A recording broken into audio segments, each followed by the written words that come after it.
Bapak, Ibu, Saudara-saudari terkasih, salam dalam kerahiman Tuhan. Yakinlah bahwa Yesus sangat mencintai saya, Anda dan kita semua. Satu teladan yang sangat mengagumkan ditunjukkan oleh seorang imam dosesan Kuskupan Agung Medan, yaitu Pastor Sabat Nababan. Pastor Sabat saat ini bertugas sebagai pastor paroki Santo Antonio Maria Claret, Tomok, yaitu di Pulau Samosir, pinggiran Danau Toba, Sumatera Utara. Teladan yang diberikan pastor ini terkait dengan sikap pengampunan dan perdamaian yang dengan rela hati diberikannya kepada seorang polisi yang membentaknya dan menyebutnya sebagai pastor gadungan. Tatkala ia sedang buru-buru untuk pergi memberikan sakramen pengurapan orang sakit kepada umatnya, namun dihalangi oleh polisi tersebut. Polisi ini menjabat sebagai Wakapolres Samosir. Tentu saja video ini bukan untuk memojokkan pihak tertentu, apalagi memprovokasi. Saya membuat video ini untuk mewartakan kepada Anda satu pesan perdamaian, agar pesan ini semakin luas mempengaruhi dan menginspirasi kita semua. Dan ini kiranya sangat terkait dengan perayaan dalam gereja Katolik yang baru kita rayakan, yaitu Hari Raya Tubuh dan Darah Kristus. Kisah tentang pastor paroki yang dibentak oleh seorang polisi berjabatan Wakapolres ini pertama kali diinformasikan oleh Hayun Gultom dalam media online Batak Raya. Dalam tulisannya pada media online Batak Raya, dituliskan bahwa Pastor Sabat dimaki oleh Wakil Kepala Polres Samosir di Jalan Desa Wisata Tomok, Kecamatan Simanindo, Kabupaten Samosir, Provinsi Utara pada Kamis 16 Juni 2022 yang lalu.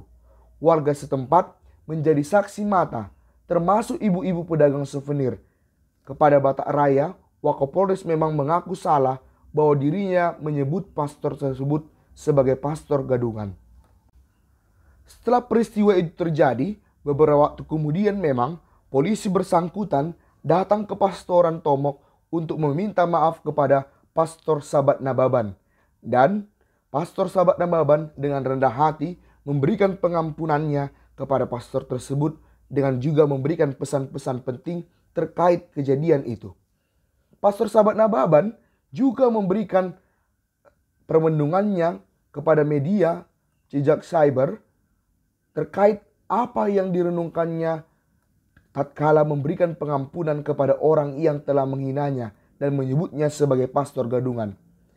Hal itu dibagikannya dan saya rasa renungan ini kiranya menginspirasi kita. Judul renungan itu ialah Perintah Mengampuni yang ditulisnya pada 16 Juni 2022. Saya membacakannya kepada kita. Tuhanku, Engkau memerintahkan agar kami mengampuni orang yang bersalah kepada kami. Hari ini, sungguh perintah untuk mengampuni sesama itu sungguh nyata dalam pengalamanku. Di tengah padatnya pelayanan hari ini, pengalaman untuk mengampuni itu sungguh nyata. Selesai merayakan Ekaristi dalam rangka pelepasan TK Asisi, saya harus memacu kuda kesayangan yang selama ini setia mengantarkanku pada tujuan pelayanan untuk menghadirkan kurban Kristus bagi umat yang sedang bergumul dalam penderitaan karena penyakit dan usia yang sudah menua. Keinginan untuk melihat kelucuan anak-anak imut TK pun harus dihentikan, mengingat permintaan umat akan perminyakan suci agar mendamaikan penderitaannya dengan Kristus yang telah mengalahkan penderitaan dan kegelapan maut. Di atas sepeda motor, terbayang keluarga beserta pengurus gereja yang mengelilingi umat yang sakit dengan segala pengharapan dan perasaan takut kehilangan anggota yang mereka cintai karena ajal sudah dekat. Sepeda motor pun melaju dengan gagahnya di jalan raya agar secepatnya mempertemukan saya di tengah keluarga itu. Namun lajunya tiba-tiba melambat karena ada kerumunan masyarakat di kiri kanan jalan beserta deretan mobil yang terparkir sampai memakan trotoar yang mengganggu para pejalan kaki. Di beberapa titik tampak berdiri beberapa orang berseragam, seolah mengatur lalu lintas untuk masyarakat umum, bahkan memaksa beberapa sepeda motor untuk berhenti di pinggir sebelah kiri jalan. Rupanya rombongan orang-orang penting hendak melintas, sehingga banyak orang harus mengalah dan menunda segala perjalanan dan urusan mereka. Dalam benakku, ingin secepatnya mengantarkan tanda keselamatan Allah melalui sakramen pengurapan orang sakit bagi umat yang membutuhkannya. Maka masyarakat yang berhenti itu saya coba dahului walau dengan laju sepeda motor yang melambat. Petugas yang berseragam pertama yang menyuruh saya untuk berhenti di pinggir, sempat juga saya sampaikan, saya sedang buru-buru mau melayankan pelayanan untuk orang sakit. Saya pastor. Petugas tersebut membiarkan saya melewati jalanan yang masih kosong. Namun berbeda halnya setelah mendekat kepada petugas lain. Petugas ini memaksa untuk tetap berhenti di pinggir karena sudah semakin mendekat ke mobil rombongan orang penting yang hendak meneruskan perjalanannya. Sepeda motor pun akhirnya saya berhentikan. Tak lama kemudian, sang petugas menghampiri sepeda motorku dan langsung mencabut kunci kontak motorku dengan kata-kata yang tak enak. Dari tadi saya lihat kamu sangat arogan. Motor ini akan ditilang. Kunci dicabut dan langsung menjauh dari sampingku.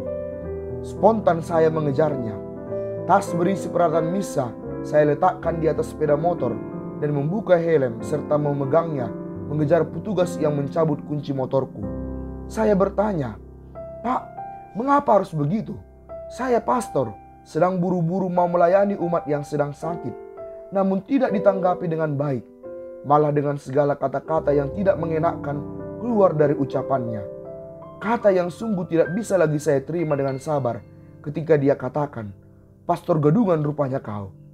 Sungguh, saya ingin menunjukkan kesungguhan dan keaslian diriku bahwa saya bukan pastor gadungan. Saya benar-benar pastor. Alba yang saya kenakan akhirnya saya tunjukkan karena masih terbungkus jaket coklat yang biasanya melindungi tubuhku dari angin di jalanan jika sedang mengendarai sepeda motor. Semakin banyak masyarakat yang berkerumun dan ada beberapa umat yang mendengar segala perdebatan kami. Beberapa umat sayup-sayup saya dengar berkata, "Mengapa begitu Bapak memperlakukan pastor kami? Nanti kalau umat itu meninggal dan belum sempat menerima perminyakan, apa Bapak bertanggung jawab?" Datang juga petugas lain yang ingin mengetahui duduk persoalannya. Dan setelah mengetahui persoalannya, dia langsung mengambil kunci motorku dari tangan petugas yang telah mencabutnya. Dia dengan ramah berkata, "Sudahlah pastor, berangkatlah." Dia sambil menyodorkan kunci motor kepadaku. Saya masih mengejar petugas yang mencabut kunci motorku sambil berkata, "Apa maksud Bapak menyebut saya pastor gadungan?" Dia pun tidak bisa menjawab, mungkin karena sudah melihat alba yang saya kenakan dan suara banyak orang yang berusaha membela pastornya. Petugas itu akhirnya memasukkan kunci motor ke tempatnya dan tetap berkata, "Sudahlah pastor, berangkatlah." Tanpa menghiraukan orang-orang di sekeliling, kembali kutunggangi sepeda motorku, menghidupkannya, dan ternyata di sekitar situ melintas seorang pastor yang saya kenal mengenakan kaos oblong. Saya pun mengeraskan suara dengan berkata, "Ini baru pastor gadungan karena tidak mengenakan pakaian pastor. Tetapi dia adalah pastor benaran dari Kuskupan Pangkal Pinang." Masih sempat kami berjabat tangan, tapi motorku sudah kupacu lagi melaju menuju ke tempat umat yang sakit. Di atas sepeda motorku bergumul membayangkan peristiwa yang baru berlalu. Saya tidak menghalangi jalan mereka, malah jalan saya yang sedang mereka halangi karena rombongan orang penting yang sedang lewat. Apakah saya salah mencicil perjalanan agar semakin cepat sampai ke tujuan, sedangkan jalanan masih memungkinkan untuk dijalani? Terngiang dua bapa kami yang adalah bacaan Injil hari ini dalam benakku, dan saya diperintahkan Tuhan untuk mengampuni orang yang bersalah kepadaku, bahkan menghinaku dengan perkataan pastor gadungan. Sungguh, rasa jengkel, kecewa, marah timbul dalam hatiku. Namun kata "ampunilah kesalahan kami," seperti kami pun mengampuni yang bersalah kepada kami, semakin menguat. Saya harus mengampuni, maka rasa kecewa, marah, bahkan ingin membalas ketidakbaikan kepadanya dapat saya redakan dan dengan tenang memulai perayaan Ekaristi. Sesampainya di tempat umat, setelah bertegur sapa seperlunya sambil mempersiapkan peralatan misa, pengalaman di jalan saya ceritakan kepada umat. Dengan berbagai tanggapan mereka sampaikan pada umat umumnya, membela pastornya yang nekat menerobos halangan di jalan untuk melayani umatnya. Setelah perayaan Ekaristi dan perminyakan suci selesai, sudah menanti lagi janji untuk melayankan sakramen pengurapan orang sakit ke stasi lain. Selesai menimba kekuatan melalui hidangan makan siang yang disediakan oleh keluarga, kembali memacu sepeda motor menuju pelayanan berikut, melintasi jalanan yang penuh bebatuan lepas. Tangan Tuhan sungguh hadir, menuntun sehingga jalanan yang rusak terlalui dengan aman sampai di tempat perminyakan suci berikut. Di rumah umat kusempatkan mengintip HP. Ternyata ada panggilan tak terjawab dari umat yang menyaksikan peristiwa di jalanan. Ketika saya telepon menanyakan keperluannya, ternyata ingin bertemu dan saya janjikan setelah selesai perminyakan dari stasi Sepinggan Lotung. Setelah acara perminyakan selesai, masih sempat menikmati segelas teh manis dan lapet. Saya pamitan kepada umat untuk kembali ke paroki. Umat yang menelepon sudah menunggu bersama seorang wartawan. Pembicaraan dimulai untuk konfirmasi bagaimana kronologi kejadiannya. Saya jawab dengan sebenarnya dan ingin diberitakan entah dengan seperti apa isi beritanya. Saya menyampaikan bahwa untuk saya tidak ada persoalan lagi. Namun bagi masyarakat dan umat yang menyaksikan kejadian itu pasti menjadi persoalan. Setelah umat itu pamit bersama wartawan, kembali saya beraktivitas bersama beberapa orang OMK yang akan mencacah eceng gondok yang mereka angkat dari pinggiran Danau Toba kompleks pastoran. Di tengah asiknya mencacah eceng gondok, satu unit mobil petugas mampir di halaman pastoran.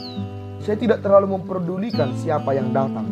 Saya tetap melanjutkan kegiatan mencacah eceng gondok. Ternyata dari mobil itu keluar 4 orang dengan pakaian dinas. Dan salah satunya adalah petugas yang mencabut kunci motorku tadi.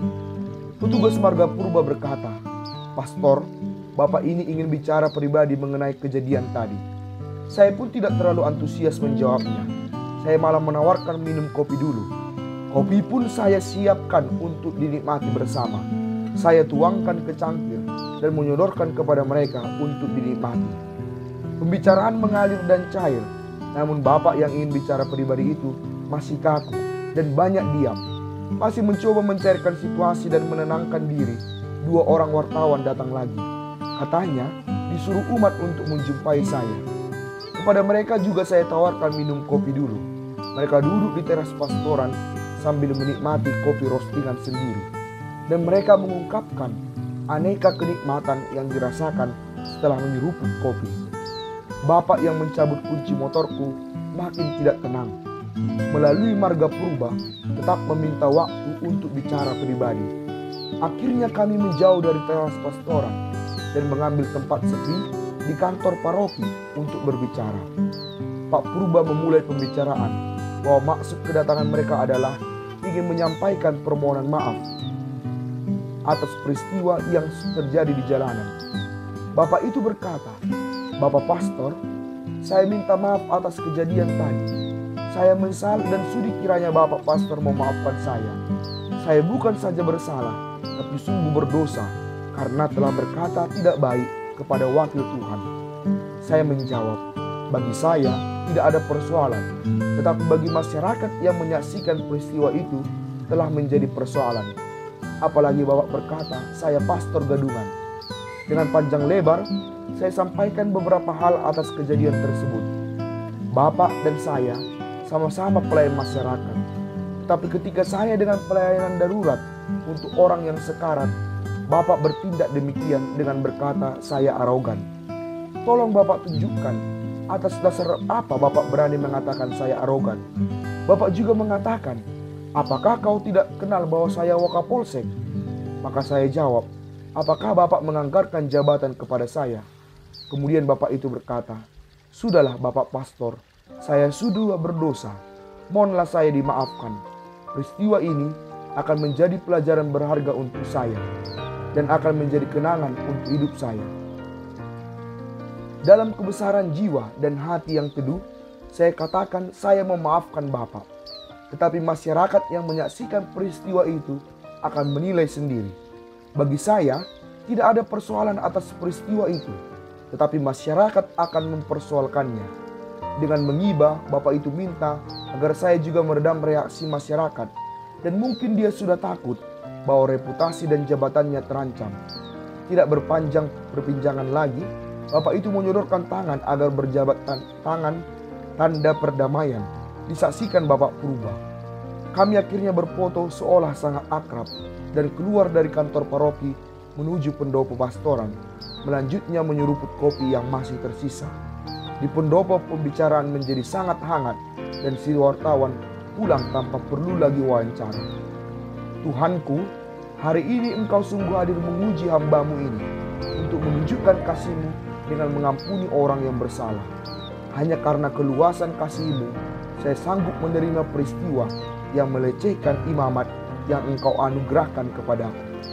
Ajarilah aku agar tetap memiliki kekeluasan hati dan tidak terbakar oleh sakit hati.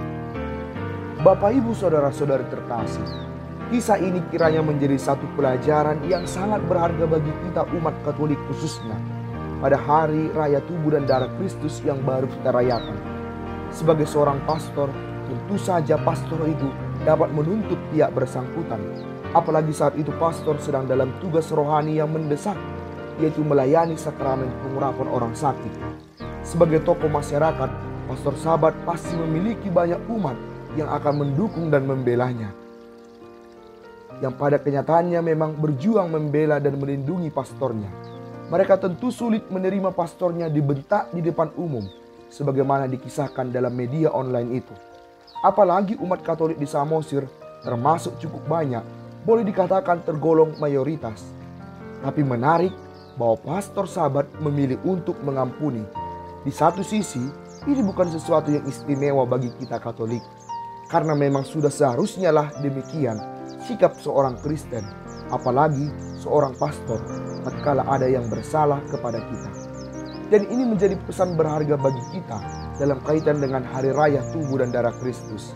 Disinilah kita melihat buah-buah Ekaristi, bahwa Ekaristi tidak hanya berhenti di altar, sebagaimana disuruhkan oleh Paus Yohanes Paulus II dalam dokumen tentang Ekaristi, yaitu Mane Nobiscum Domini, bahwa Ekaristi harus diwujudkan, salah satunya dengan menjadi pelopor perdamaian dan pengampunan.